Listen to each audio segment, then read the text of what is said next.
महान सम्राट अशोक के 9 रहस्यमय रत्नों के बारे में आपने शायद ही कभी सुना हो, लेकिन सम्राट अशोक से जुड़े हुए कुछ रहस्य हैं जिनके बारे में आज तक कोई नहीं जानता है।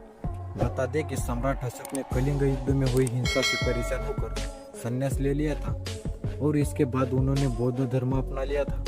सम्राट अशोक ने शासन को ठीक ढंग से चलाने के लिए 9 रत्नों को स्थापित किया था, जिनके बारे में रहस्य आज भी बरकरार है। दरअसल ये 9 किताबें थी जिनमें ऐसी जानकारियां थी जिनके बारे में जानकर कोई इनका गलत इस्तेमाल कर सकता था। 9 रत्नों वाली इन किताबों में पहली किताब प्रोपोगेंडा और युद्ध के मनोविज्ञान के ऊपर थी, जिसमें बताया गया था कि कैसे किसी शख्स के ओपिनियन को बदला जा सकता है। दूसरी किताब में शरीर विज्ञान से जुड़ी हुई बातों का जिक्र था, साथ ही इसमें सिर्फ छूकर किसी को भी जान से मारने का जिक्र किया गया था। तीसरी किताब में बायोटेक्नोलॉजी और माइक्रोबायोलॉजी का जिक्र है। कहा जाता है कि इस किताब में हेज और उपचार की विधि लिखी थी। पांचवी किताब में ऊपरी दुनिया के बारे में जानकारी दी गई थी, साथ ही उनके साथ संपर्क के बारे में भी जानकारी दी गई थी।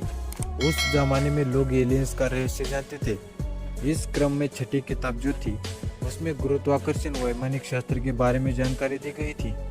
सातवीं किताब में ब्रह्मांड की उत्पत्ति और टाइम ट्रेवल का जिक्र किया गया था।